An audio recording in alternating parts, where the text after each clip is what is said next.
There's nothing in this world that can break a grown man's heart faster than a child asking for help that no child should ever need. When you've spent your whole life protecting people, the hardest moment comes when you realize you've failed the smallest and most innocent among them. Sheriff Cole Bennett thought he knew every soul in Copper Ridge after 15 years of keeping the peace.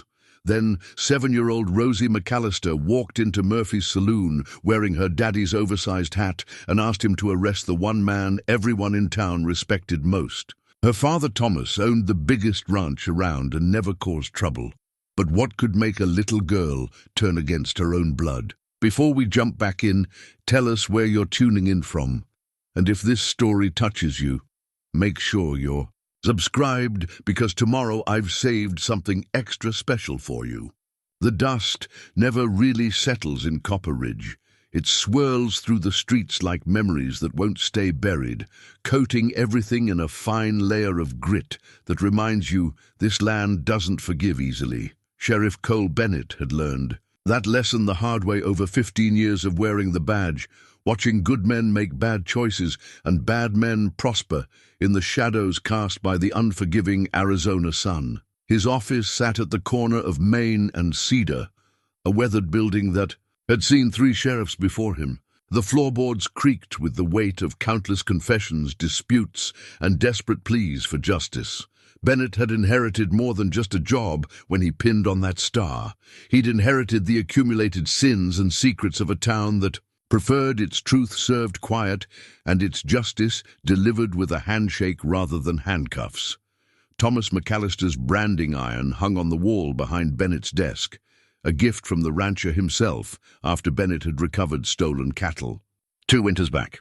The iron bore the McCallister brand, a bold M surrounded by a circle, burned deep into countless hides across the territory. Bennett stared at it now, remembering how Thomas had insisted on the gesture, saying a lawman deserved recognition for honest work. The irony wasn't lost on him as he replayed young Rosie's words in his mind. The girl had stood barely 3 feet tall in that saloon, her father's brown leather hat sliding down over her eyes every few seconds. She'd pushed it back with the determined gesture of someone far older than her years, looked Bennett square in the face, and spoken words that still echoed in the empty spaces of his conscience. "Please arrest my daddy." No tears, no dramatics, just a simple request delivered with the gravity of someone who understood exactly what she was asking. Bennett rose from his chair and walked to the window that faced the McCallister spread. Even from town, you could see the main house sitting proud on a rise about 2 miles out, surrounded by cottonwoods that Thomas had planted when he first claimed the land. The man had built an empire out there, thousands of acres, hundreds of head of cattle, and a reputation that opened doors from here to Phoenix.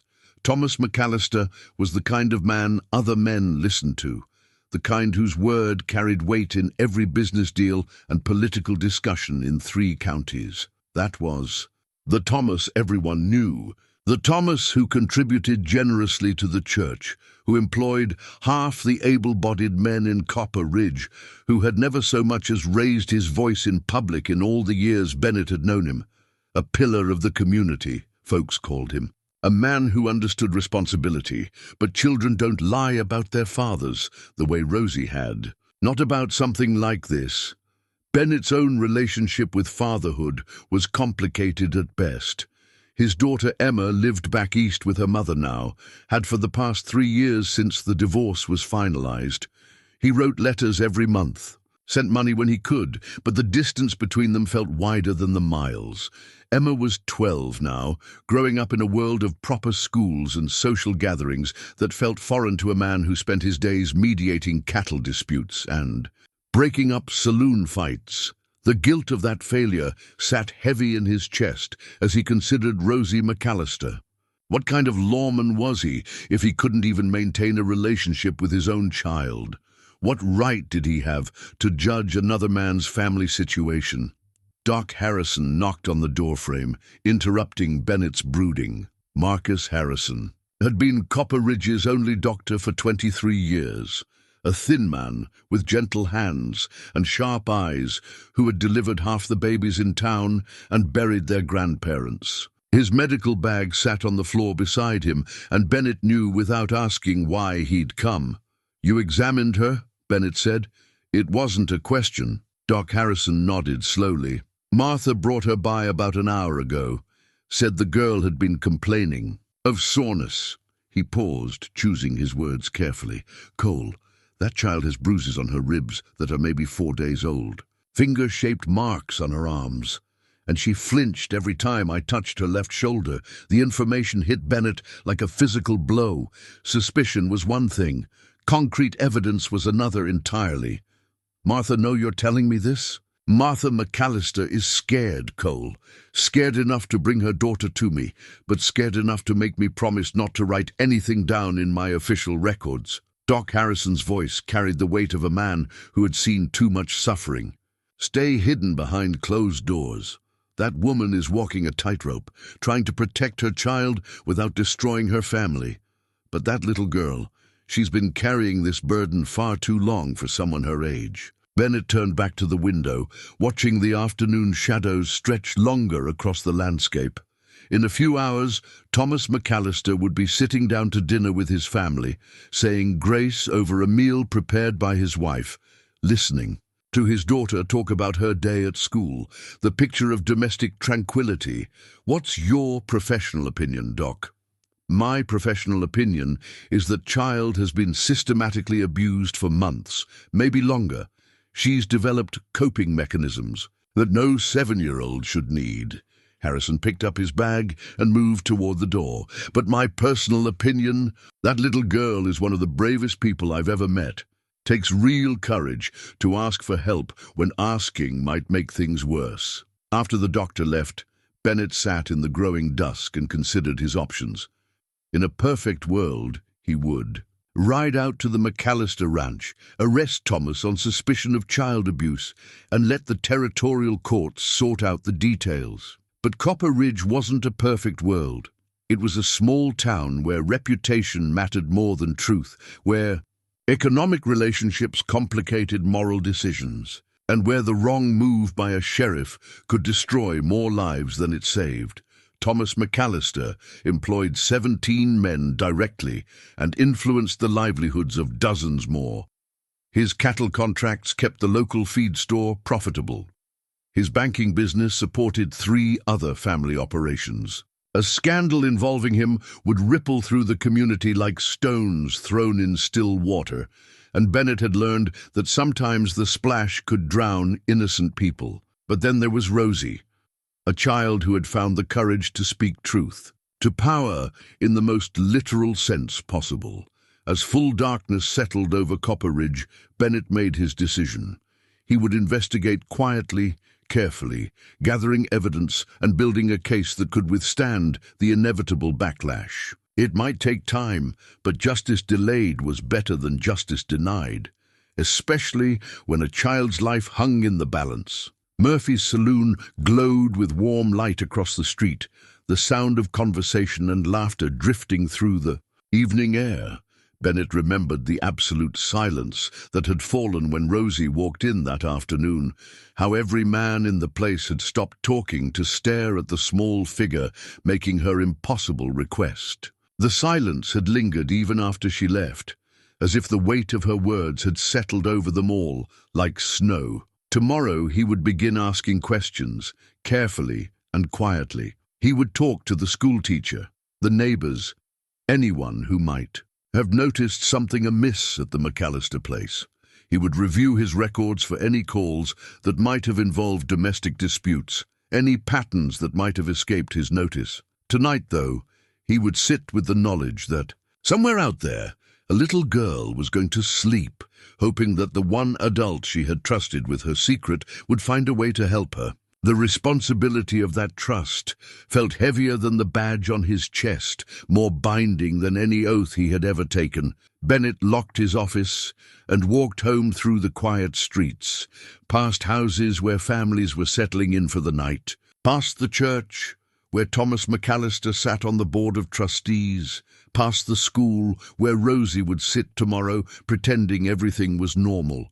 The dust never really settles in Copper Ridge, but sometimes the wind shifts direction, and buried things start working their way back to the surface. The next morning came with a knock on Bennett's door before he'd finished his first cup of coffee. Martha McCallister stood on his porch, her hands twisted together like rope, her face pale beneath the wide brim of her hat. Behind her, Rosie sat on the steps, still wearing that oversized hat that made her look like she was playing dress-up with adult responsibilities. "Sheriff Bennett?" Martha's voice carried a tremor that spoke of sleepless nights and difficult decisions. "I wonder if we might have a word. Inside, if you don't mind." Bennett stepped aside, watching as Martha guided her daughter through the doorway. Rosie moved carefully, he noticed, the way people moved when their bodies hurt, but they didn't want anyone to know. "Coffee?" Bennett offered, but Martha shook her head. "We can't stay long. Thomas thinks we're at the Mercantile." She sat on the edge of the chair he offered, her back straight with the rigid posture of someone holding themselves together through sheer will. "Rosie told me what she said to you yesterday." Bennett knelt down, so he was eye level with the little girl. "How are you feeling today, Rosie?" "My shoulder hurts," she said simply, with the matter-of-fact honesty that children possessed before. They learned to hide their pain. "And my ribs." Martha's intake of breath was sharp. "Show him, sweetheart. Show Sheriff Bennett what happened." What Bennett saw when Rosie carefully rolled up her sleeve made his jaw clench. The bruises Doc Harrison had described were worse in the morning light. Dark purple fingerprints wrapped around her thin arm like a twisted bracelet. When she lifted her shirt to show the marks on her ribs, Bennett had to look away for a moment. To compose himself. "When did this happen?" he asked, his voice carefully controlled. 3 nights ago," Martha answered when Rosie hesitated. "Thomas had been drinking with some men from out of town, business associates, he said. When they left, he was angry about something. He came looking for Rosie because she hadn't put away her toys properly. He grabbed me," Rosie said in her small, clear voice. "He said I was just like all females, never doing what I was told. He shook me real hard and then pushed me down." She touched her shoulder gingerly. "I hit the table. When I fell." Bennett felt something cold and hard settle in his stomach. This wasn't discipline. It was violence, pure and simple. "Has this happened before, Rosie?" The little girl looked at her mother, seeking permission. Martha nodded, tears starting to track down her cheeks. "Sometimes when he drinks the angry whiskey," Rosie said, "Mama tries to make me stay in my room. When he gets like that. But sometimes he comes looking for me anyway." "The angry whiskey? That's what we call it," Martha explained. "The bottle he keeps in his desk. When he drinks from that one instead of the regular whiskey at dinner, we know to be extra careful." Bennett had heard enough confessions in his years as sheriff to recognize truth when he heard it. There was no rehearsed quality to their words, no hesitation that suggested coached testimony. This was a mother and daughter sharing a burden they had carried alone for too long. "Martha, I need you to listen to me carefully. What your husband is doing to your daughter, it's not discipline. It's not his right as a father. It's assault, and it's against the law." Martha nodded, wiping her eyes with a handkerchief. "I know." "Oh, that? You think I don't know that? But, Sheriff, you don't understand what Thomas is capable of when he's crossed.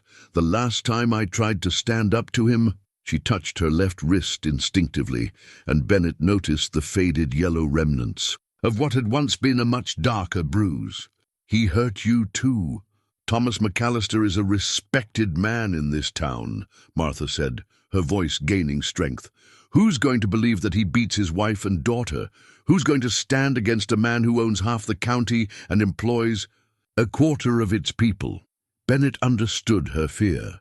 He'd seen it before in other cases, other towns, the way economic power could shield men from consequences, the way communities could close ranks around their own interests, even when those interests conflicted with justice. "I believe you," he said quietly, "and I'm going to do something about it." "You can't arrest him," Martha said quickly. "Not yet. If you do that without proof that will stand up in court, he'll find a way to make this our fault. He's got lawyers, sheriff, good ones, and friends in territorial government. She was right, and Bennett knew it. A case this sensitive, involving a man this prominent, would require careful handling and ironclad evidence. Then we build that proof, Bennett said. But in the meantime, you and Rosie need to be safe. We can take care of ourselves, Martha replied, but her voice lacked conviction. Can you? Bennett asked gently. Because from where I'm sitting, it looks like you've been trying to handle this alone for a long time, and things are getting worse. Not better, Rosie spoke up suddenly. He talks to bad men sometimes, late at night. I hear them when I'm supposed to be sleeping. Both adults turned to look at her. What kind of bad men, sweetheart? Martha asked. Men with guns. They talk about taking things that don't belong to them. Rosie's young face scrunched in concentration as she tried to remember details. And they argue about money. Daddy gets real mad when they argue, Bennett felt, pieces of a larger puzzle starting to shift in his mind. Thomas McCallister's wealth had always seemed substantial, but Bennett had never questioned its sources too closely. Most successful ranchers dealt in cattle, land, and the occasional mining claim. But if Thomas was associating with armed men, who discussed theft, Rosie, these conversations your daddy has, do you remember anything specific they talked about? The little girl thought for a moment. Cattle. They talk about moving cattle to places where people won't look for them, and they mention names of men in other towns, names I don't know. Martha's face had gone white. Sheriff, what are you thinking? I'm thinking your husband may be involved in more than domestic violence, Bennett said carefully. Rosie, has your daddy ever told you not to talk to anyone about his nighttime visitors? He says family business stays in the family, Rosie replied. He says bad things happen to people who don't mind their own business. The threat implicit in those words made Bennett's decision for him. This had moved beyond a case of child abuse, though that alone would have been enough. This was a child who had stumbled onto evidence of organized criminal activity, a child whose father was willing to use violence to ensure her silence. Martha, I want you and Rosie to stay close to town for the next few days. Don't go anywhere alone with Thomas. And if he starts drinking that angry whiskey, you find a reason to bring Rosie here or to Doc Harrison's place. Martha nodded, understanding the gravity in his voice. What are you going to do? My job, Bennett said, but carefully and quietly. Thomas McCallister may be a respected man in this community, but if he's hurting his family and breaking the law, then respect won't protect him forever. As mother and daughter prepared to leave, Rosie turned back to Bennett. Sheriff, you really going to help us? Bennett knelt down again, meeting her eyes.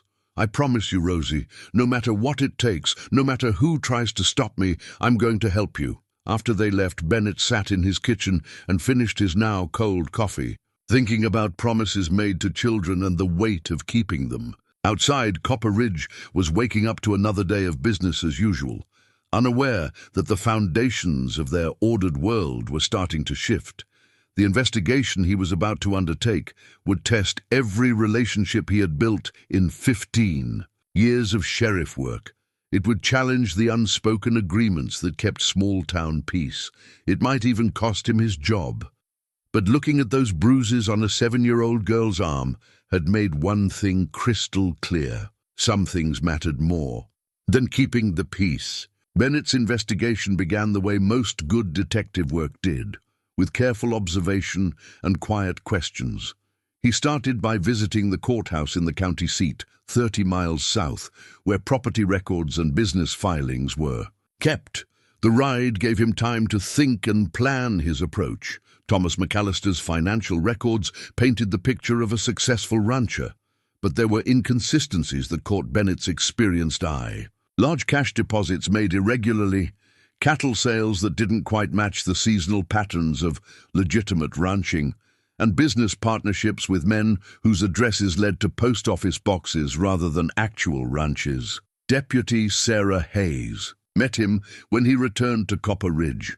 Sarah was 28, smart as a whip, and the daughter of a territorial judge who had taught her that justice wasn't negotiable just because it was inconvenient. Bennett had hired her 6 months earlier over the objections of several town council members who felt a woman had no business wearing a badge. "Find anything interesting in those dusty courthouse files?" she asked, settling into the chair across from his desk. Bennett pulled out a manila folder. "Thomas McCallister has been very successful in the cattle business. Too successful, maybe." Sarah studied the documents Bennett spread before her.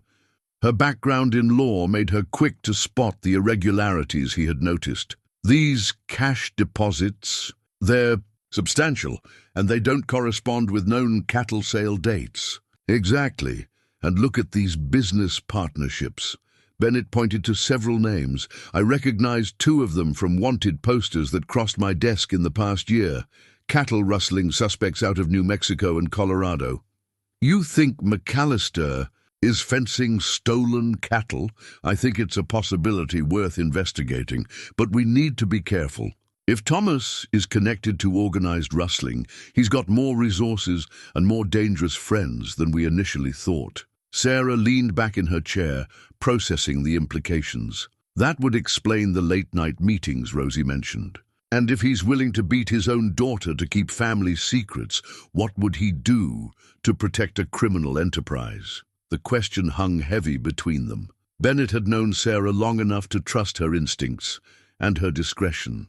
If he was going to pursue this investigation properly, he needed someone watching his back. "Sarah, I need you to start asking around about McCallister's cattle operations. But carefully. Talk to people who might have noticed unusual activity, but wouldn't report back to Thomas directly." "What about the child abuse case? That's the immediate concern." "We work both angles," Bennett said. "The abuse case gives us legitimate cause to investigate, but if we can prove criminal activity, it gives us leverage and resources we wouldn't have otherwise." Their conversation was interrupted by a knock on the door. Frank Morrison shuffled in, his hat in his hands, a nervous energy radiating from his weathered frame. Frank ran a small spread adjacent to the McCallister property, barely making ends meet on 100 acres that Thomas had repeatedly offered to buy. "Sheriff Bennett? I was wondering if I could have a word." "Of course, Frank. What's on your mind?" Frank glanced at Sarah, clearly uncertain about speaking in front of her. Bennett nodded encouragingly. "Deputy Hayes is working with me on this. You can speak freely." "It's about Thomas McCallister," Frank said, his voice dropping to just above a whisper. "I've been seeing things lately, things that don't sit right with me." Bennett felt his pulse quicken, but kept his voice level. "What kind of things?" "Cattle moving through his property at night, large herds moving toward the railroad. But here's the thing, Sheriff. I know Thomas's cattle, been looking at them over the fence for years. These weren't his animals." Sarah leaned forward. "How could you tell?" "Different brands. I got close enough one night to see clearly. Brands from spreads I know are down in New Mexico and Colorado. Good spreads run by honest folks." Frank's hands worked his hat brim nervously. "But that's not all. The men driving those cattle, they're not McCallister's regular hands. These are hard men, Sheriff, armed men who don't look like they've done an honest day's ranch work in their lives." This was exactly the kind of first-hand testimony Bennett needed, but he could see the fear in Frank's eyes. "Frank, would you be willing to make a formal statement about what you've seen?" The older man's face went pale. "Sheriff, Thomas McCallister could buy and sell me 10 times over. If he found out I was talking to you about his business, what if I could guarantee your safety and your property?" Frank looked skeptical. "How could you do that?" Bennett chose his words carefully. "Frank, what you're describing sounds like evidence of cattle rustling. That's a territorial crime, which means territorial resources for investigation and prosecution. It also means witness protection if necessary." Sarah caught on quickly. Mr. Morrison, if you help us build a case against organized rustling operations, the territorial government has programs to relocate witnesses and help them establish new lives if needed. Frank studied both their faces, weighing his options. My Martha's been worried sick about what we've been seeing. She says we should pack up and leave before we see too much to ignore. But this land, it's all we got, Sheriff. 3 generations of my family worked this spread. Then help us protect it, Bennett said. Help us stop the people who are using it as cover for their crimes. After 30 minutes of careful persuasion, Frank Morrison agreed to provide a written statement detailing his observations of nighttime cattle movements on McCallister property. More importantly, he agreed to keep watch and document future activities. As Frank prepared to leave, he turned back to Bennett. Sheriff, there's one more thing. My Jake, he works part-time for McCallister, doing repair work and such. He's seen things too. Things that scared him enough that he quit 2 weeks ago without giving notice. What kind of things? You'd have to ask him. But Sheriff, Jake's been working ranches since he was 12 years old. Takes a lot to scare that boy. After Frank left, Bennett and Sarah sat in silence for several minutes, processing what they had learned. The case was expanding beyond child abuse into organized crime, which meant higher stakes and greater dangers. We need to talk to Jake Morrison, Sarah said finally. Bennett nodded. But first, we need to document everything we've learned so far. If something happens to us, there needs to be a record. You think McCallister would move against law enforcement? Sarah, a man who beats his 7-year-old daughter to ensure her silence, is capable of anything. And if he's running stolen cattle through his property with the help of armed criminals— Bennett didn't finish the sentence. He didn't need to. They spent the rest of the afternoon creating detailed files of their investigation, storing copies in the Territorial Marshal's office safe.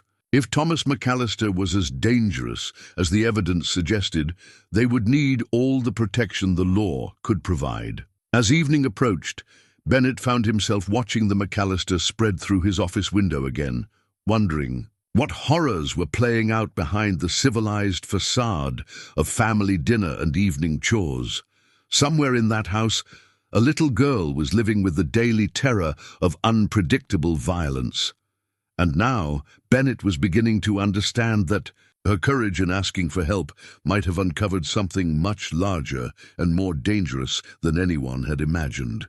Jake Morrison proved harder to find than his father had suggested. The young man had been staying with an aunt in Tucson since quitting his job at the McCallister Ranch, and it took Sarah 3 days of telegraph exchanges to track him down and convince him to return to Copper Ridge. When Jake finally arrived at the sheriff's office, Bennett understood immediately why Frank had said it took a lot to scare his son. Jake Morrison was built like a tree stump, broad, solid, and weathered by hard work. At 23, he had the steady gaze of a man who had seen trouble and learned to recognize it early. "Sheriff Bennett, my pa says you're investigating Thomas McCallister," Jake said without preamble. "I got things to tell you, but I need to know, are you really going to go through with this? Or is this just talk that'll blow over once the pressure gets too heavy?" Bennett appreciated the directness. "Jake, I'm going to be straight with you. This investigation is going to make powerful enemies. It's going to cost me friends and probably my job. But a 7-year-old girl asked me to arrest her father for beating her, and I gave her my word that I'd help her. I keep my promises to children." Jake nodded slowly. "All right then, what do you want to know? Tell me what you saw at the McCallister Ranch that made you quit." Jake settled back in his chair and pulled out a small leather notebook. "I started keeping track of things about 6 weeks ago when I noticed patterns that didn't make sense." He opened the notebook, revealing pages of careful handwriting. "Thomas has 2 sets of ranch hands. The regular crew that everyone knows about, and another group that only shows up at night." Sarah leaned forward. "Different men entirely?" "Completely different. The regular hands are local boys, men I grew up with, good workers, honest folk. But these night riders, they're from out of territory. They carry more iron than any cowboy needs, and they talk about things that made my skin crawl," Bennett felt. the familiar tightness in his chest that came with significant breaks in a case. "What kind of things?" Jake consulted his notebook. "They talk about merchandise instead of cattle. They mention clients in Kansas City and Denver who don't ask questions about brands. And sheriff, they talk about people who've gotten too curious about their business." "What do you mean?"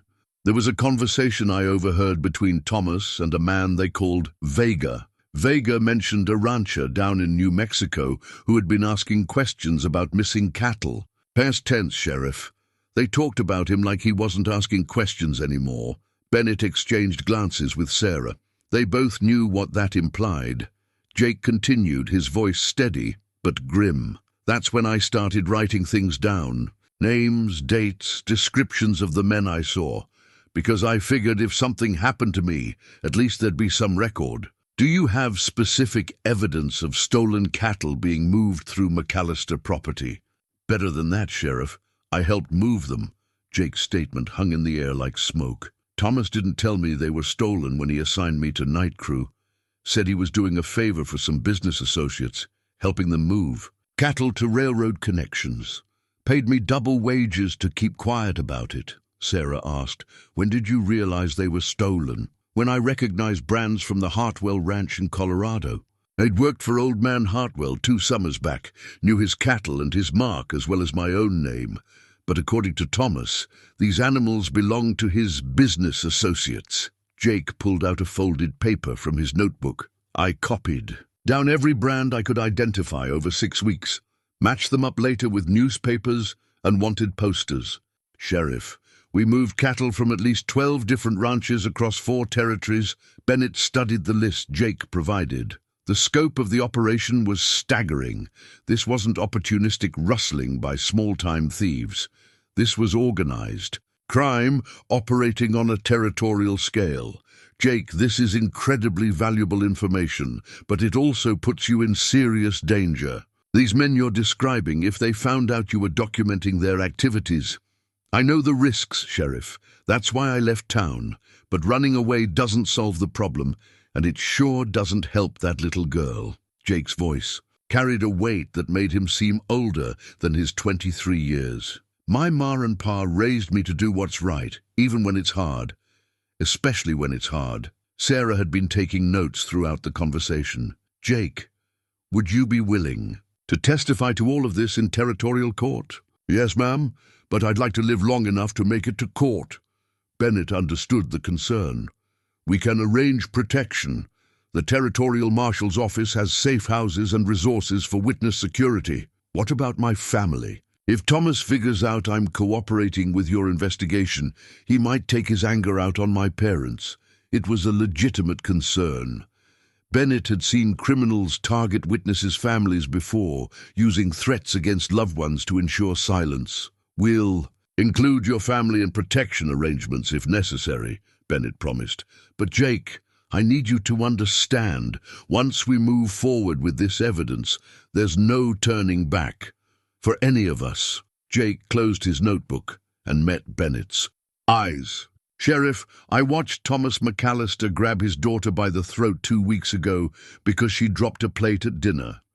I saw the look in that little girl's eyes, pure terror of her own father. If that doesn't deserve justice, then nothing does." The image Jake described made Bennett's stomach turn. "You witnessed him assault Rosie?" "I was fixing a fence near the kitchen window, saw it clear as day. When she dropped that plate, Thomas went from normal conversation to violence in about 2 seconds. His wife tried to intervene, and he backhanded her so hard she hit the wall." Sarah's pencil had stopped moving. "My God, that's when I knew I had to quit. But quitting didn't sit right with me, because it meant leaving that family to deal with him alone.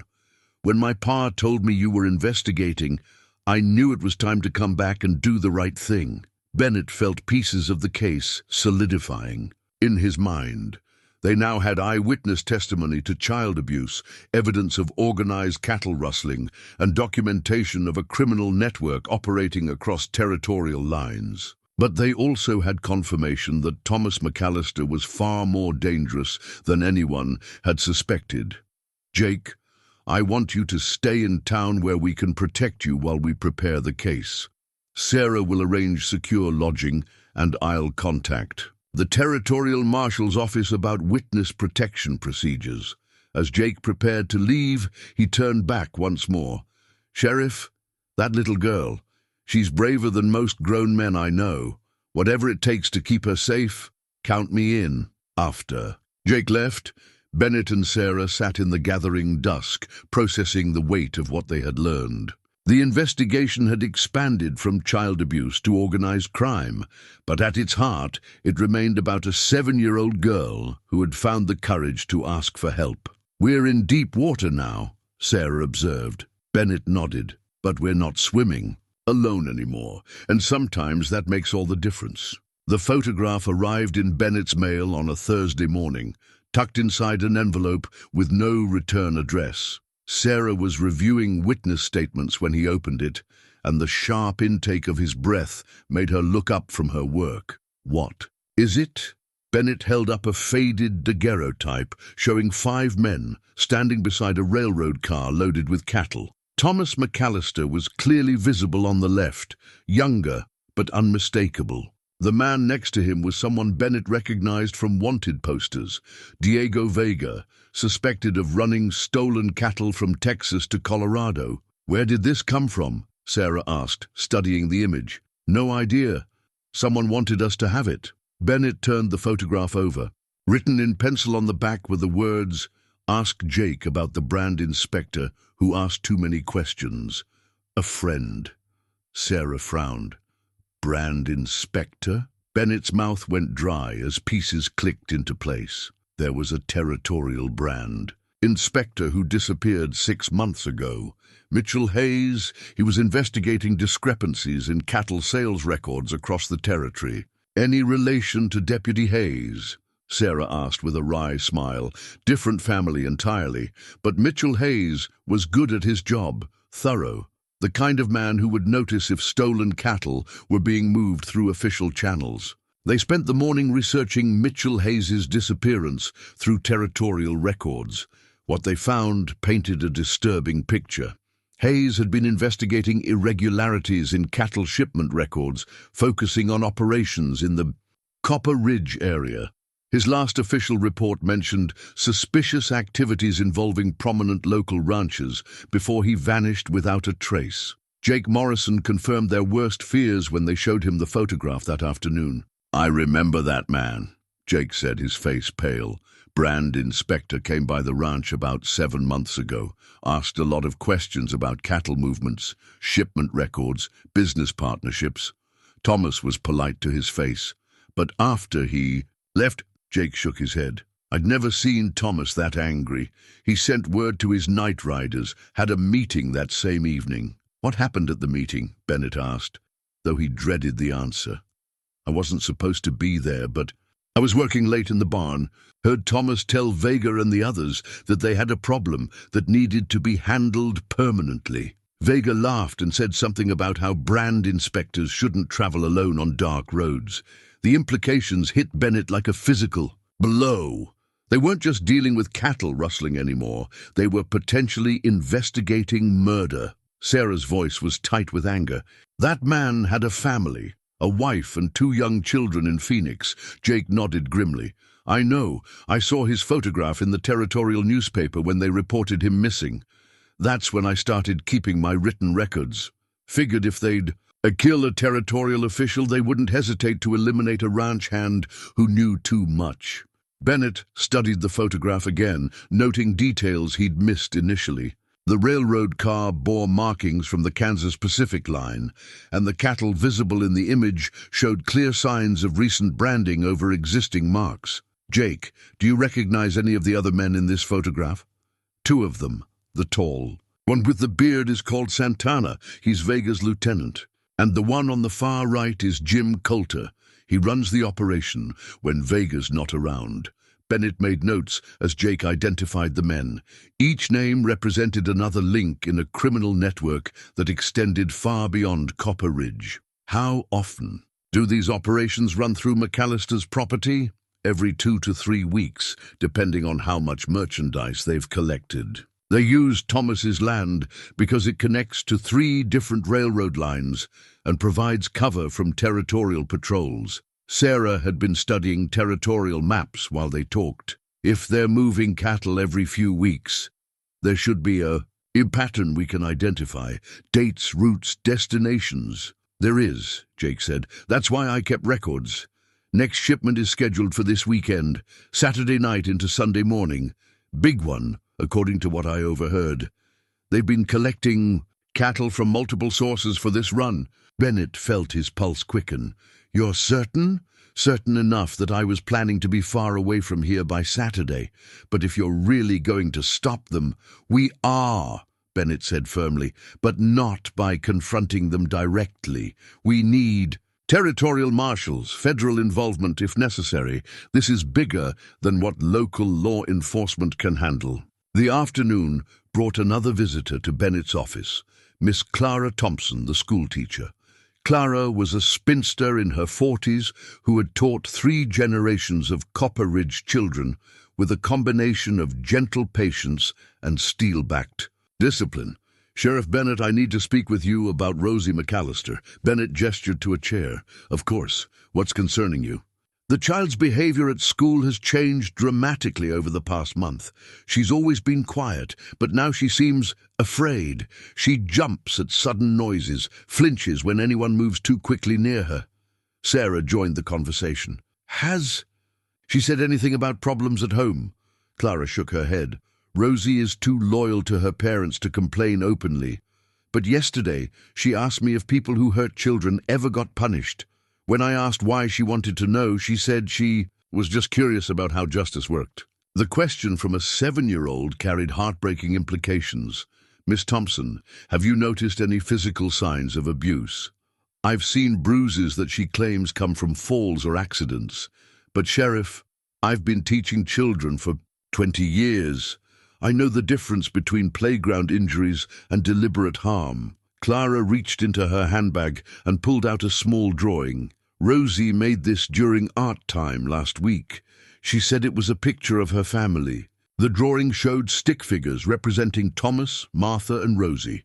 What made Bennett's chest tight was how the little girl had drawn herself, tiny, cowering behind the mother figure, while the father figure loomed large with dark scribbles. Around his hands, children often express through art what they can't say in words, Clara explained.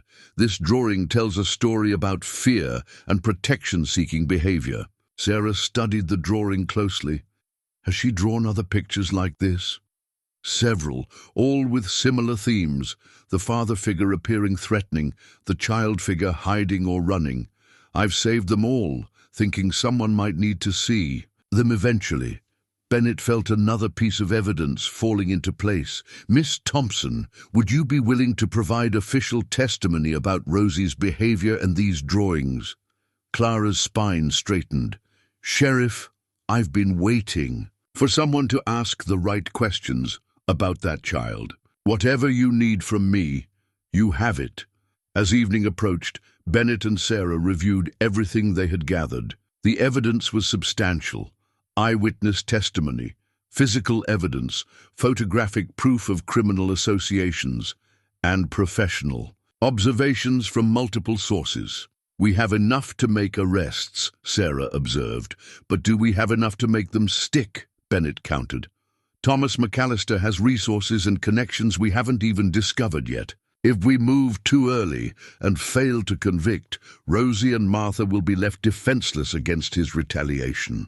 Sarah nodded reluctantly. So what's our next move? Bennett walked to his window and looked out at the McCallister spread, where lights were beginning to flicker on as the family settled in for another evening of hidden terror. We document everything, protect our witnesses, and prepare for Saturday night. If we can catch them in the act of moving stolen cattle, we'll have federal crimes to prosecute. That brings in federal resources and takes the case out of local politics. And if something goes wrong, Bennett touched the badge on his chest, feeling the weight of promises made to a brave little girl. Then we improvise. But one way or another, Thomas McCallister's reign of terror ends this weekend. Outside, the sun was setting over Copper Ridge, painting the sky in shades of gold and red that reminded Bennett of the photograph tucked in his desk drawer. Evidence of crimes that stretched far beyond one man's violence toward his family. But at the heart of it all remained the simple truth that had started everything. A 7-year-old girl had asked for help, and help was finally coming. Martha McCallister's journal changed everything. She brought it to Bennett's office on Friday morning, wrapped in oilcloth and hidden inside a basket of mending. Her hands shook as she unwrapped it, revealing a leather-bound book filled with 3 years of careful documentation. "I started writing things down after the first time he hit Rosie," Martha explained, her voice barely above a whisper. I hoped, that maybe someday someone would need to know the truth." Bennett opened the journal and felt his stomach clench at the first entry. March 15th, 1884. "Thomas struck Rosie tonight for spilling milk at dinner. She's only 4 years old. When I tried to protect her, he said children need to learn consequences. The bruise on her cheek lasted a week. My God, Martha, 3 years of this? 3 years of writing it down, much longer of living it." Martha's composure cracked slightly. "I kept telling myself things would get better, that if I was a better wife, if Rosie was a more obedient daughter." Sarah spoke gently. "Martha, this wasn't your fault. None of it." The journal contained meticulous records of abuse, but also something more valuable, documentation of Thomas's criminal activities. Martha had recorded dates and times of mysterious late-night meetings, names of visitors, conversations she had overheard about cattle movements and business deals. June 3rd, 1885. Men came again tonight. Thomas met them in the barn. I heard them arguing about someone called Hayes, who was asking too many questions. Thomas said the problem would be solved permanently. I pretend not to understand what that means. Bennett read entry after entry, each one building a more complete picture of Thomas McCallister's double life. Martha had been an unwitting witness to the planning and execution of criminal enterprise spanning multiple territories. "Martha, why didn't you come forward sooner?" Tears started down her cheeks. "Sheriff, you don't understand what Thomas is capable of. The last time I tried to leave him, he found me at my sister's house in Tucson. He brought me back," and she rolled up her sleeve, revealing scars around her wrist that spoke of restraints and prolonged captivity. "He kept me tied in the cellar for 3 days. No food, barely any water. He told Rosie I was visiting relatives. And he told me that if I ever tried to leave again, he'd make sure I disappeared permanently, like other people who had crossed him." Sarah leaned forward. "Martha, did he specifically mention other people who had disappeared? The brand inspector?" Thomas bragged about how easy it had been to arrange an accident for someone who couldn't mind their own business. Martha's voice dropped to a whisper. "He said if a territorial official could disappear without consequence, imagine how easy it would be to make a troublesome wife vanish." Bennett felt cold anger settling in his chest. The scope of Thomas McCallister's evil seemed to expand with every revelation. "But something changed recently," Martha continued. "Thomas has been more paranoid, more violent. He suspects someone is investigating his affairs. Yesterday he told me and Rosie that if anyone ever came asking questions about our family, we were to say nothing or face serious consequences." "What kind of consequences?" Martha's hand went instinctively to her throat. "He demonstrated by showing me how easy it would be to strangle someone quietly. Said accidents happen all the time to people who don't know when to keep their mouths shut." The journal's final entries from the past week revealed Thomas's growing desperation. August 20th, 1886. Thomas discovered someone has been asking questions around town. He's convinced it's connected to the sheriff's office. He's planning to move his operations permanently after this weekend's cattle shipment. Says we might have to leave Copper Ridge suddenly. August 21st, 1886. Heard Thomas talking to Vega about eliminating problems before they leave. He mentioned Sheriff Bennett specifically. I think he knows about the investigation. Bennett's blood ran cold. Martha, did Thomas say anything specific about what he plans to do about Sheriff Bennett? He told Vega that lawmen who stick their noses where they don't belong sometimes suffer unfortunate accidents, just like that brand inspector. Sheriff, I think he's planning to kill you. The revelation hung in the air like smoke from a gunshot. Bennett had suspected the investigation might put him in danger, but having confirmation that Thomas was actively planning his murder changed the urgency of everything. Sarah stood up abruptly. We need to contact the territorial marshal immediately. This has gone beyond local law enforcement capabilities. Bennett nodded, but his mind was racing ahead to Saturday night's planned cattle shipment. If Thomas was planning to eliminate threats and flee permanently, waiting for territorial marshals might mean losing their only chance to stop him. Martha, where are you and Rosie staying tonight? At home. Thomas insists on maintaining normal appearances until after tomorrow's business is concluded. That's not safe. Not anymore. Martha's face went white. Sheriff, if Thomas comes home and we're not there, he'll know something is wrong.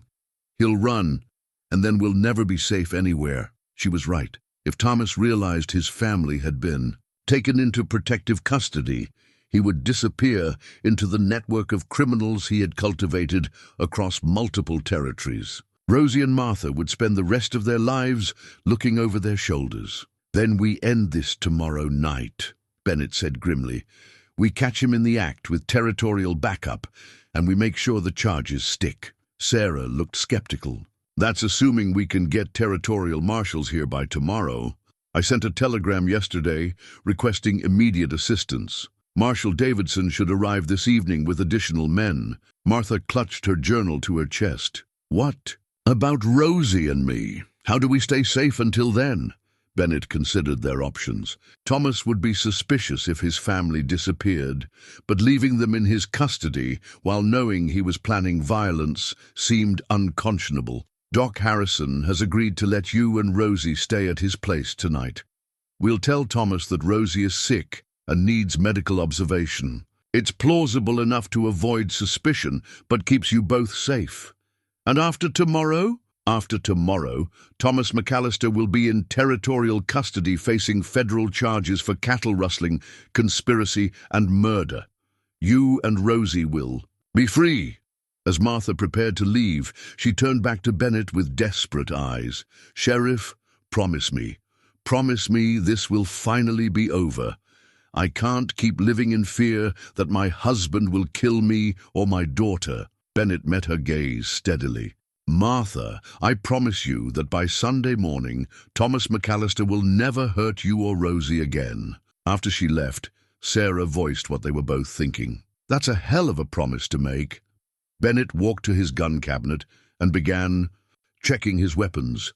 Then we'd better make sure we keep it. Outside, the sun was beginning its descent towards Saturday evening, and with it, the final confrontation that would determine whether justice would finally come to Copper Ridge, or whether a 7-year-old girl's courage would be rewarded with tragedy. The wanted poster arrived with Marshal Davidson and his men on Saturday afternoon. Bennett was reviewing final plans for the evening operation when the territorial marshal pulled the folded document from his saddlebags. Sheriff Bennett, I think. You'll find this interesting. Just came through from Kansas territorial authorities. Bennett unfolded the poster and felt the world shift beneath his feet. The face staring back at him from the faded photograph was unmistakably Thomas McCallister, but the name underneath read, Samuel Fletcher, wanted for murder. Samuel Fletcher, Marshal Davidson continued, killed Sheriff Marcus Webb in Dodge City 3 years ago. Webb was investigating cattle rustling operations that Fletcher was running throughout Kansas and Colorado. Bennett's hands trembled as he read the details. Sheriff Marcus Webb had been his mentor, the man who had taught him everything about law enforcement before Bennett moved to Arizona Territory. Marcus had been like a father to him, filling the void left by Bennett's own father's early death. Marcus Webb was my friend, Bennett said, his voice thick with emotion. "He trained me when I was starting out in Kansas. I wondered what had happened to him when his letters stopped coming." Sarah looked between the poster and Bennett's face. "So Thomas McCallister is actually Samuel Fletcher, and he killed your mentor?" "It gets worse," Marshal Davidson said grimly. "Fletcher didn't just kill Webb. He tortured him first, trying to get information about other lawmen who were investigating the rustling network. Webb died without giving up any names, but Fletcher disappeared immediately afterward." Bennett stared at the photograph, understanding flooding through him like cold water. "That's why he came to Arizona Territory. That's why he built such a respectable reputation here. Perfect cover for a man running from murder charges. And why he's been so careful to maintain his Thomas McCallister identity," Sarah added. "One slip, one person recognizing him from Kansas, and his whole world collapses." Marshal Davidson nodded. "Which brings us to tonight's operation. Fletcher, I'll keep calling him Thomas to avoid confusion, doesn't know we've identified his real identity. That gives us an advantage." Bennett felt pieces clicking into place with terrible clarity. "That's why he's been so paranoid lately. It's not just the rustling investigation. He's worried someone will connect him to the Kansas murder." "More than that," Marshal Davidson said. "According to Kansas authorities, Fletcher has killed at least 3 other people who got too close to exposing his identity. Your missing brand inspector was probably number 4. The revelation hit Bennett like a physical blow. This wasn't just about cattle rustling or child abuse anymore.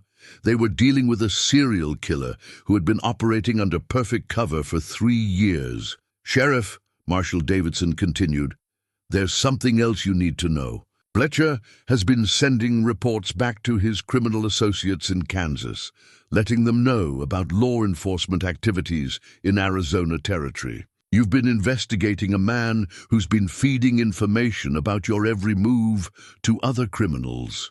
Sarah's face went pale. "That means he knows about our investigation. He's known from the beginning." Bennett's mind raced through the implications. "If he knows we're on to him, why hasn't he run already?" "Because he needs tonight's cattle shipment to finance his disappearance," Marshal Davidson explained. "According to our intelligence, this is the biggest operation he's ever attempted. Enough money to disappear permanently and establish a new identity somewhere else. And he's planning to eliminate witnesses before he goes," Bennett said grimly. "Starting with me." Marshal Davidson pulled out additional documents. "We've been tracking Fletcher's network for 2 years. Tonight's operation involves more than just cattle rustling. They're planning to hit 3 different ranches simultaneously, then move everything through his property to the railroad. It's coordinated theft on a massive scale." Sarah studied the documents. "How many men are we facing?" "At least 15, possibly 20. All armed, all experienced, all with nothing to lose if they're captured." Bennett felt the weight of responsibility settling on his shoulders. "What about Rosie and Martha? If Fletcher realizes we know his real identity, that's our biggest concern," Marshal Davidson agreed. "A man like Fletcher, facing murder charges and life in prison, he might decide to eliminate his family to prevent them from testifying." The thought made Bennett's stomach turn. Rosie had shown incredible courage in asking for help, and Martha had risked everything to provide evidence. The idea that their bravery might cost them their lives was unbearable. "We need to get them into protective custody immediately," Bennett said. "Already arranged. My men are moving them to a safe house as we speak, with a cover story about Rosie's illness requiring extended medical care." Bennett walked to his window and stared out at the McCallister spread, where Samuel Fletcher was preparing for his final criminal enterprise while planning the murder of the lawman who had dared to investigate him. "Marcus Webb was the best sheriff I ever knew," Bennett said quietly. "He taught me that justice wasn't about revenge. It was about protecting innocent people from those who would harm them." Sarah joined him at the window. "What would he want you to do?" Bennett turned back to Marshal Davidson. "What's the plan for tonight?" "We surround the property once the operation begins, cut off all escape routes, and take them into custody. With you leading, since you know the terrain and the people involved. No, Bennett said firmly. I won't lead this operation. Both Sarah and Marshal Davidson looked surprised. Sheriff, you know this case better than anyone, Marshal Davidson protested. Exactly. And Fletcher knows me, knows how I think, knows how I operate. If I lead tonight's operation, I'm not thinking about justice. I'm thinking about the man who killed my mentor. That makes me a liability, not an asset. Bennett pulled his badge from his shirt and set it on the desk. Deputy Hayes will coordinate with your men. She knows the case as well as I do, and she won't be compromised by personal feelings. Sarah stepped forward. Cole, you can't. I can, and I will. Sarah, you're the best law enforcement officer I've ever worked with. Tonight, that little girl and her mother need the best, not someone who might make mistakes, because he's thinking about revenge instead of justice. Marshal Davidson studied Bennett's face carefully. And what will you be doing while we're conducting this operation? Bennett walked to his gun cabinet and began removing weapons. I'll be making sure Samuel Fletcher doesn't escape to hurt anyone else ever again. Sheriff, if you're planning what I think you're planning, I'm planning to do my job, Bennett interrupted, to protect innocent people and serve justice. But I'm going to do it my way, not as part of an official operation that could be compromised by bureaucracy or politics. Sarah understood what he was really saying. Cole, if you go after him alone, I won't be alone. I'll have the memory of every victim Samuel Fletcher has created, every family he's destroyed, every life he's taken. That's all the backup I need. Bennett strapped on his gun belt and picked up his rifle. Sarah, when this is over, Rosie McCallister deserves to know that the man who hurt her will never hurt anyone else. That's a promise I intend to keep. As he prepared to leave, Bennett looked once more at the wanted poster showing Samuel Fletcher's face. The man had killed his mentor, terrorized a family, and operated a criminal empire under the cover of respectability. But, most importantly, he had made a 7-year-old girl afraid in her own home. That was the crime that would not go unpunished. Tell Rosie, Bennett said as he headed for the door. Tell her that help is finally coming. The sun was setting over Copper Ridge as Sheriff Cole Bennett rode toward his final confrontation with the man who had taken so much from so many. Behind him, territorial marshals prepared for the largest law enforcement operation in the territory's history. But Bennett wasn't thinking about operations or official procedures. He was thinking about promises made to children and the responsibility that came with wearing a badge. Some battles had to be fought alone.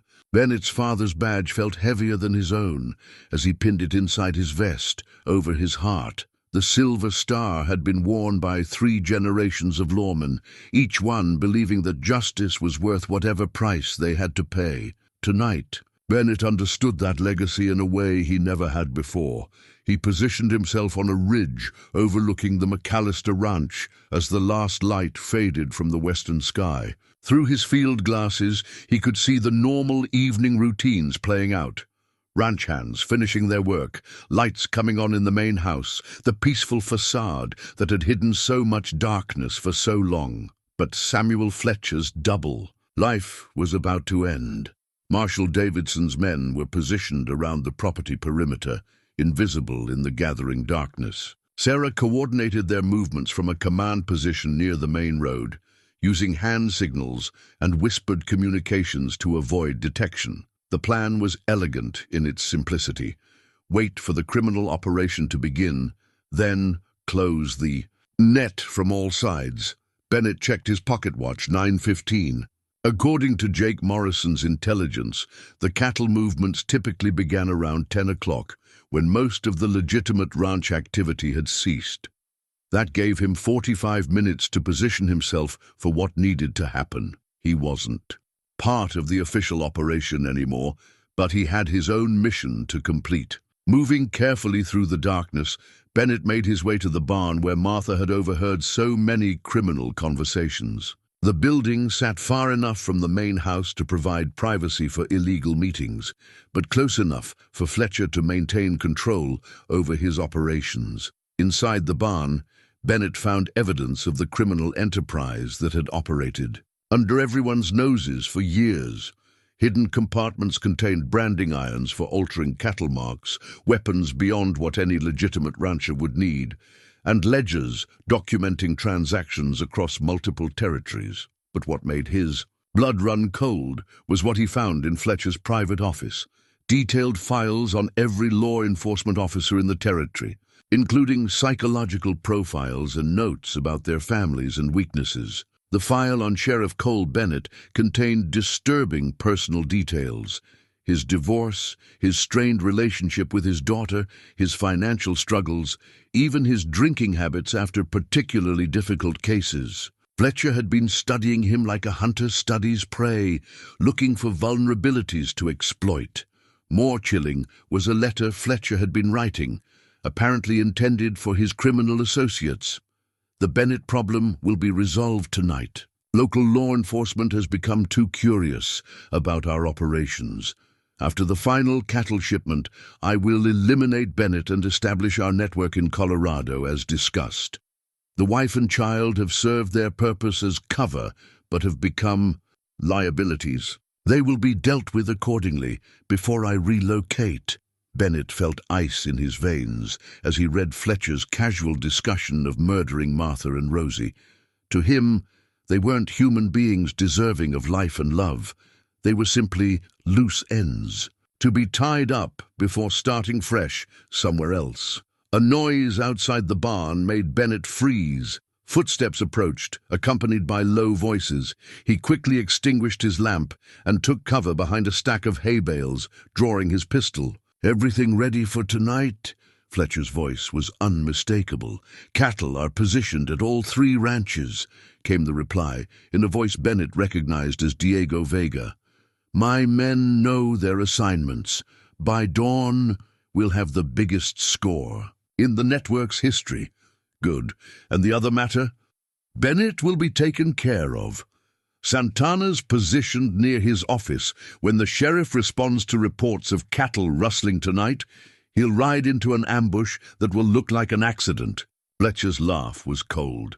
"Perfect. A tragic case of a dedicated lawman killed in the line of duty. The whole town will attend his funeral." Bennett forced himself to remain motionless as the 2 men discussed his murder with the casual efficiency of businessmen planning a routine transaction. Every instinct screamed at him to act, but he needed to hear more. "What about the family?" Vega asked. "They'll have a tragic accident after the funeral. House fire, maybe. These old ranch houses burn so easily." Fletcher's voice carried no more emotion than if he were discussing the weather. "By the time anyone investigates, you'll be established in Colorado with a new identity and enough money to last a lifetime. And if something goes wrong tonight?" "Nothing will go wrong. I've been planning this for months. Every contingency is covered, every threat eliminated." Fletcher paused. "But if by some miracle Bennett survives tonight, he'll find his family. Pays the price for his persistence." The threat against Martha and Rosie crystallized Bennett's resolve. Fletcher wasn't just planning to escape, he was planning to destroy everyone who could testify against him. After the 2 men left, Bennett remained hidden for several more minutes, processing what he had learned. Fletcher's plan was more comprehensive than anyone had realized. He had positioned men to ambush Bennett, arranged for the murder of witnesses, and prepared to disappear with enough stolen cattle to finance a new criminal empire. But Fletcher had made one crucial mistake. He had underestimated the lawman he was planning to kill. Bennett moved carefully through the darkness back to his observation position. Through his field glasses, he could see activity beginning around the ranch. Men were gathering near the corrals, preparing for the night's work. In the distance, cattle were being moved from hidden locations toward the railroad loading areas. The operation was beginning exactly as Jake had predicted. Bennett pulled out his pocket watch again, 10:20. Marshal Davidson's men would be watching, waiting for the cattle movements to begin before closing their trap. But Bennett knew something they didn't. Fletcher had prepared for law enforcement response. The territorial marshals were walking, into a situation where the criminals expected them. Using a small mirror to catch moonlight, Bennett began flashing coded signals towards Sarah's position. It was a communication system they had developed during their months working together based on telegraph patterns, but adapted for silent field use. The message was simple: ambush planned, change approach. Sarah's response came back quickly. Understood. New plan. Bennett considered his options. The official operation would still succeed. Marshal Davidson had enough men and resources to overwhelm Fletcher's criminal network. But Bennett's personal mission remained unchanged. He flashed back, "Continue as planned. I have Fletcher." The response was immediate and emphatic. "Negative. Too dangerous alone." Bennett smiled grimly as he packed away the mirror. Sarah was right. What he was planning was extremely dangerous, but some things were worth the risk. Moving through the shadows, Bennett approached the main house where Samuel Fletcher was completing his preparations for what he believed would be his final criminal enterprise in Arizona territory. Lights blazed in the windows, and Bennett could see Fletcher moving from room to room, gathering belongings and destroying evidence. The man was preparing to disappear forever, leaving behind a trail of destroyed lives and unpunished crimes. But he hadn't counted on the determination of a sheriff who had made promises to a 7-year-old girl. Bennett checked his weapons one final time and thought about the badge over his heart, the symbol of 3 generations of men who believed that justice was worth whatever price they had to pay. Tonight, and that belief would be tested in ways Bennett couldn't fully imagine.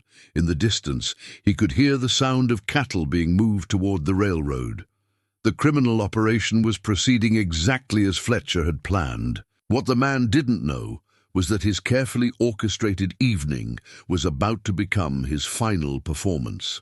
Bennett had spent weeks investigating Samuel Fletcher's crimes, documenting his network, building cases against his associates. But tonight wasn't about legal procedures or territorial jurisdiction. Tonight was about a father who beat his daughter, a husband who terrorized his wife, a killer who had murdered too many innocent people. Tonight was about promises that had to be kept, regardless of the cost. As Bennett moved toward his final confrontation, he carried with him the memory of every victim Fletcher had created. Sheriff Marcus Webb, Brand Inspector Mitchell Hayes, and all the others whose only crime had been standing in the way of evil. But most of all, he carried the memory of a brave little girl who had found the courage to ask for help when no one else would listen. That courage deserved justice, and justice was exactly what Samuel Fletcher was about to receive. The first gunshot shattered the night air at exactly 10:47, and Bennett knew the territorial marshals had sprung their trap. Through his field glasses, he watched chaos erupt around the cattle-loading areas as Fletcher's men found themselves surrounded by federal agents. But Bennett's attention remained fixed on the main house, where Samuel Fletcher was about to discover that his carefully planned evening had become a disaster. Fletcher burst through the front door, his face twisted with rage as he saw the gun flashes illuminating his criminal empire's destruction. His hand was Rosie's wooden horse toy, the carved figurine she had left behind when Doc Harrison took her and Martha to safety. The sight of that innocent toy in the hands of a killer filled Bennett with cold fury. Fletcher was clutching his daughter's plaything like a talisman, a reminder of the life he had destroyed through his violence and criminality. Bennett emerged from the shadows, his rifle trained on Fletcher's chest. "Samuel Fletcher, or do you prefer Thomas McCallister?" Fletcher spun around, his eyes wide with the shock of recognition. "Sheriff Bennett, I should have known you'd be too stubborn to die quietly. Your man Santana is in custody, along with the rest of your ambush team. Marshal Davidson's men don't fall for the same tricks that worked on brand inspectors and small-town sheriffs." Fletcher's face cycled through surprise, anger, and calculation before settling into the cold mask Bennett had glimpsed behind the respectable rancher facade. You know who I really am. I know you murdered Sheriff Marcus Webb in Kansas. I know you've killed at least 4 other people to protect your identity. And I know you've been planning to murder your own wife and daughter before disappearing. Fletcher's grip tightened on the wooden horse. That little brat should have kept her mouth shut. Children who don't learn obedience learn harder lessons. The casual cruelty in his voice, speaking about his own daughter as if she were livestock, that needed breaking, made Bennett's finger tighten on his rifle trigger. She's 7 years old, the bravest person I've ever met. Brave. Fletcher laughed, but the sound held no humor. She's weak, just like her mother, always crying, always afraid. I tried to teach them both strength, but some people can't learn. You didn't teach them strength. You taught them terror. More gunfire erupted from the corrals as Marshal Davidson's men engaged Fletcher's criminal associates. In the distance, Bennett could see men on horseback fleeing toward the railroad, only to be cut off by federal agents positioned along their escape routes. Fletcher noticed the systematic destruction of his network, and his expression darkened. A further 3 years of work, 3 years of building something that could have made us all rich, built on theft and murder, built on opportunity and the weakness of men who couldn't take what they wanted. Fletcher's eyes glittered in the moonlight. You think you've won something here, Bennett? You think arresting me will change anything? Bennett kept his rifle steady, but his mind was calculating distances and angles. Fletcher was a killer who had nothing left to lose, the most dangerous kind of enemy. I think a 7-year-old girl asked me to arrest her daddy, and I'm keeping that promise. Fletcher's face twisted into something that might have been a smile if it hadn't been so devoid of humanity. That promise is going to cost you everything, Sheriff. Your life, your deputy's life, and the lives of everyone you think you're protecting. The only life ending tonight is yours. Fletcher raised his pistol, but Bennett was already moving. Years of law enforcement had taught him to read the signs of impending violence, the subtle shift in posture, the change in breathing, the telltale tightening of muscles before action. Bennett's rifle shot took Fletcher in the shoulder, spinning him around but not dropping him. The man was tougher than he looked, toughened by years of criminal violence. Fletcher rolled behind a water trough and returned fire, his bullets splintering the porch post where Bennett had taken cover. You can't kill me, Bennett. I'm the only one who knows where all the bodies are buried. I don't care about your other victims right now. I care about the ones you're not going to create. Bennett moved carefully around the side of the house, using the shadows to mask his approach. Fletcher was wounded but still dangerous. Cornered animals were always the most vicious. You think you understand justice? Fletcher shouted from his cover. Justice is taking what you can get away with. Justice is being strong enough to survive, while the weak suffer. Justice is a 7-year-old girl who was brave enough to ask for help. Bennett caught sight of movement near the barn. Martha McCallister, emerging from the building where she had hidden when the shooting started. She wasn't supposed to be here. Doc Harrison was supposed to have taken her and Rosie to safety. Fletcher saw her at the same moment Bennett did. Martha. Fletcher's voice carried a mixture of rage and twisted affection. Come here, wife. Come say goodbye to the man who destroyed our family. Martha stood frozen in the moonlight, her face pale with terror. Thomas, please, my name is Samuel Fletcher, and I'm wanted for murder in 3 states. Your precious sheriff has made sure everyone knows that now. Fletcher's voice turned cajoling, dangerous. But we can still disappear together, start over somewhere new. Bennett could see Martha's internal struggle playing out on her face. Despite everything Fletcher had done to her, despite years of abuse and terror, part of her still hoped for redemption from the man she had married. Martha, where's Rosie? Bennett called out. Safe, Martha replied, her voice stronger than Bennett expected. Doc Harrison took her to his sister's place in Phoenix. She's far away from here. Fletcher's expression changed as he realized his daughter was beyond his reach. The last vestige of his civilized mask fell away, leaving only the killer underneath. Then there's nothing left to lose, he said quietly. Fletcher rose from behind the water trough with his gun aimed not at Bennett, but at Martha. If I can't have my family, no one can. Time seemed to slow as Bennett realized what was about to happen. Fletcher wasn't trying to escape anymore. He was making sure his final act would cause maximum pain to the man who had destroyed his empire. Bennett's second shot took Fletcher center mass, but the man's finger was already tightening on his trigger. Martha's scream pierced the night as she threw herself to the ground, Fletcher's bullet passing through the space where she had been standing. The wooden horse toy flew from Fletcher's hand, landing in the dust between them. Fletcher fell to his knees, his face registering surprise that death had finally caught up with him. "Tell my daughter," he began, then stopped. His eyes met Bennett's across the yard. "Tell her nothing. She's better off thinking her father died a respected man." Samuel Fletcher collapsed face first into the dust of his own yard, his criminal empire destroyed, his reign of terror finally ended. Bennett kept his rifle trained on the motionless figure until he was certain there was no threat remaining. Only then did he run to Martha, who was sitting in the dirt, shaking with the aftermath of violence and liberation. "It's over," Bennett said gently, helping her to her feet. "It's finally over." Martha looked at the wooden horse lying in the dust, the symbol of her daughter's innocence that had somehow survived the night of violence. "Is he really dead?" Bennett checked Fletcher's pulse, confirming what his eyes had already told him. "Samuel Fletcher will never hurt you or Rosie again."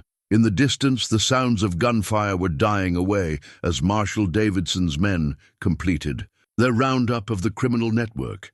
The cattle rustling operation had been completely dismantled, its leaders dead or captured. But for Bennett, the only victory that mattered was the promise kept to a brave little girl who had asked him to arrest her daddy. Justice, he realized, sometimes came at a terrible price, but some promises were worth whatever they cost. Marshal Davidson arrived at the main house 30 minutes after the shooting stopped, his men having secured the rest of Fletcher's criminal network. Bennett sat on the porch steps with Martha, both of them still processing what had transpired. "Samuel Fletcher?" Davidson asked, looking down at the body. "Dead, shot while attempting to kill a witness." Bennett's voice carried the flat tone of someone who had done what was necessary but took no pleasure in it. Davidson knelt beside Fletcher's body, pulling a folded document from the dead man's jacket. "Confession letter," he said, reading quickly. "Looks like he was planning to admit to his crimes before disappearing. Names, dates, locations. This is going to help us clean up criminal networks across 3 territories." Martha looked up with hollow eyes. "Why would he write a confession?" "Insurance," Bennett explained. "Men like Fletcher always have contingency plans. If he'd been captured, the confession would have been his bargaining chip for a reduced sentence or witness protection." Davidson continued reading. "He admits to killing Sheriff Webb, the brand inspector, and 3 other people. Details about the cattle rustling operation, names of associates, financial records hidden in various locations." Bennett felt a grim satisfaction that Marcus Webb's murder would finally be officially solved, but the victory felt hollow. Too many people had died to reach this point. What about Martha and Rosie? Sarah Hayes arrived with several territorial deputies, her face showing relief that Bennett had survived the confrontation. "They'll need new identities and relocation," Davidson said. "Fletcher's criminal network extended far beyond what we captured tonight. There may be associates who view them as loose ends to be eliminated." Martha's face crumpled. "We can't go home, ever." Bennett put a gentle hand on her shoulder. "Martha, that house was never your home. It was your prison. Now you and Rosie are free to build the life you should have had all along." Sarah knelt beside Martha. "The territorial government has programs for families like yours. New names, new locations, financial support to help you start over. You'll be safe." "What about Rosie's education? Her friends? Everything she knows?" "She's 7 years old," Bennett said gently. "Children are resilient. And more importantly, she'll grow up without fear for the first time in her life. That's worth more than maintaining familiar surroundings." Davidson was still reading Fletcher's confession. Bennett, there's something in here about you. Fletcher writes that killing you would have been a professional necessity, but he admits to respecting your dedication to justice. The irony wasn't lost on Bennett, earning the respect of the man he'd killed while protecting others from his violence. He also writes about his daughter, Davidson continued. Says he knows she'll be better off without him, that he hopes someday she'll understand he tried to provide for his family the only way he knew how. Martha's laugh was bitter. Providing for his family by terrorizing them, by beating a child for spilling milk. Bennett stood up, looking out over the ranch that had hidden so much darkness behind its prosperous facade. Martha, what do you want me to tell Rosie about what happened here tonight? Martha was quiet for a long moment, holding the wooden horse, toy that had somehow survived the violence. Tell her the truth, that her father was a bad man who did terrible things, but that good people stopped him from hurting anyone else. Tell her she was brave to ask for help, and that her bravery saved not just herself, but other children who might have suffered. And tell her, Martha continued, her voice growing stronger, that being afraid doesn't make you weak. It makes your courage more meaningful. She faced down her own father to protect herself and others. That's the kind of strength the world needs. Sarah approached with a telegram. News from Phoenix. Doc Harrison confirms that Rosie is safe and asking about her mother. She wants to know if the bad man is gone now. Tears started down Martha's cheeks, the first tears of relief rather than fear that she had shed in years. Yes, tell her the bad man is gone and the good people won. Tell her we're going to start over somewhere safe and she never has to be afraid again. As dawn began to break over Copper Ridge, the full scope of the night's events became clear. Fletcher's criminal network had been completely dismantled, with over 30 arrests across multiple territories. Stolen cattle worth thousands of dollars were being returned to their rightful owners.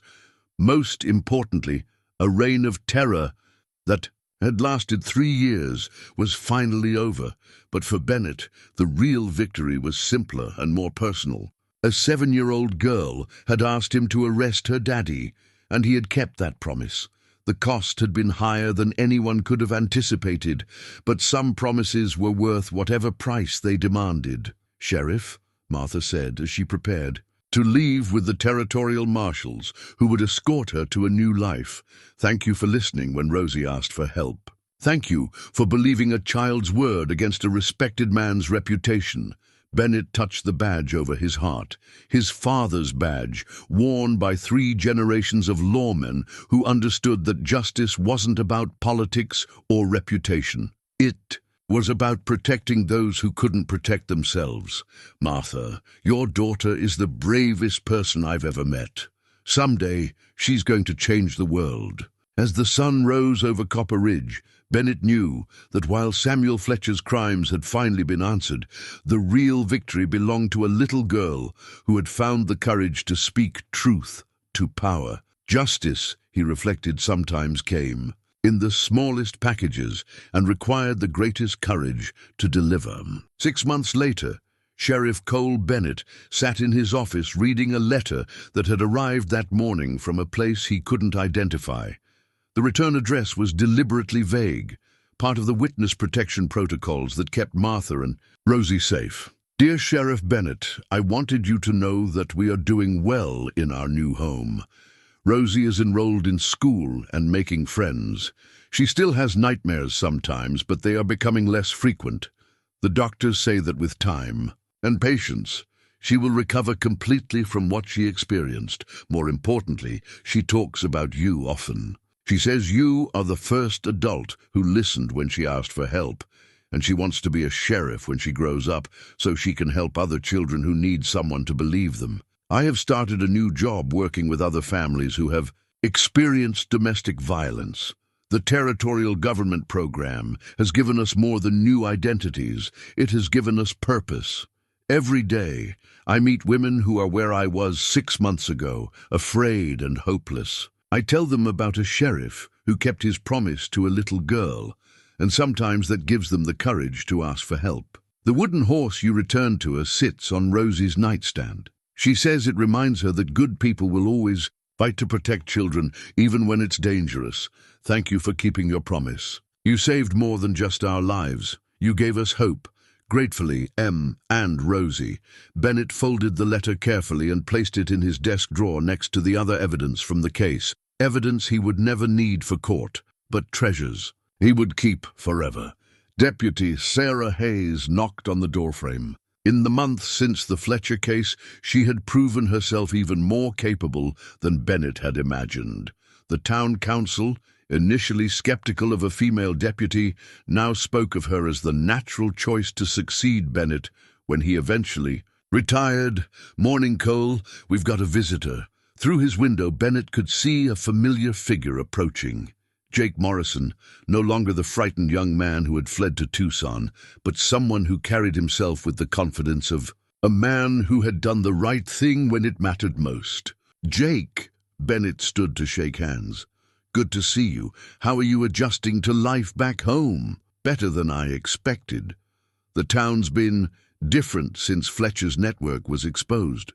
People are more willing to speak up about problems instead of hoping they'll go away." Jake settled into a chair. "Actually, that's why I'm here. I've been thinking about what happened, about how close Fletcher came to getting away with everything. If Rosie hadn't been brave enough to ask for help—" "But she was," Sarah interjected. "Children often see truth more clearly than adults because they haven't learned to ignore their consciences yet." "Exactly. And that got me thinking. What about other children who are in similar situations but don't have the courage to speak up? Or don't have adults who will listen?" Bennett leaned forward, intrigued. "What are you proposing?" "I want to establish a program. Something that teaches children about their rights, gives them safe ways to report abuse, and trains adults to recognize the signs." Jake's eyes carried the intensity of someone who had found his calling. "I've been corresponding with child welfare advocates in Denver and San Francisco. There are methods and systems we could implement here," Sarah smiled. "Jake, that's a wonderful idea, but programs like that require funding and official support. Already arranged. The territorial government is setting aside money from Fletcher's seized assets to fund victim assistance programs, and Miss Clara Thompson has agreed to help develop educational materials for schools." Bennett felt a familiar warmth in his chest, the satisfaction that came from seeing good emerge from tragedy. "What do you need from us?" "Official law enforcement endorsement. If the sheriff's office supports the program, other communities might adopt similar initiatives." Without hesitation, Bennett reached for his official letterhead. "Consider it done." "And Jake, this is exactly the kind of change that would make Rosie proud." As Jake prepared to leave, he paused at the door. "Sheriff, do you ever think about what would have happened if Rosie hadn't walked into that saloon that day?" Bennett considered the question seriously. Fletcher's network would have continued operating, more cattle would have been stolen, more people would have died. Martha and Rosie would have continued living in terror until Fletcher decided they were too dangerous to keep alive. But one little girl changed everything. One little girl who was brave enough to ask for help, and adults who were wise enough to listen, Sarah corrected. "Courage is contagious, Jake. When one person stands up for what's right, it gives others permission to do the same." After Jake left, Bennett and Sarah sat in comfortable silence, processing how much their community had changed in 6 months. The Fletcher case had exposed more than just a criminal network. It had revealed the dangers of willful ignorance and the power of individual courage. "You know," Sarah said eventually, "I've been thinking about something Rosie said that first day. She asked you to arrest her daddy, not hurt him or punish him. Arrest him. She understood the difference between revenge and justice better than most adults." Bennett nodded. "Children have an innate sense of fairness that gets complicated as we get older. We start worrying about politics and economics and social relationships. But justice is simpler than we make it. It's about protecting the innocent and holding the guilty accountable." As evening approached, Bennett walked to his window and looked out over the town he had served for 15 years. Copper Ridge appeared peaceful in the golden sunset light, but he knew that appearance could be deceiving. There were probably other Secrets hidden behind other respectable facades, other children who needed someone to believe them when they asked for help. But he also knew that Rosie McCallister's courage had changed something fundamental in their community. People were more willing to speak up, more willing to listen, more willing to act when action was needed. On his desk, Bennett kept a small item that had become more meaningful than any commendation or official recognition, a toy sheriff's badge that Sarah had found in a Denver toy shop. It was addressed to Miss Rosie McCallister, future sheriff, and someday, when it was safe to do so, he would make sure she received it. Because the world needed more sheriffs like Rosie, people who understood that justice wasn't complicated, that protecting the innocent was worth whatever price it demanded, and that sometimes the smallest voices carried the most important truths. The dust was settling over Copper Ridge as another day ended, but Sheriff Cole Bennett knew that some changes were permanent. A 7-year-old girl had asked him to arrest her daddy, and in keeping that promise, she had taught an entire community the true meaning of courage. That was a lesson that would echo through generations, carried forward by everyone who remembered. The day a little girl walked into a saloon and changed everything.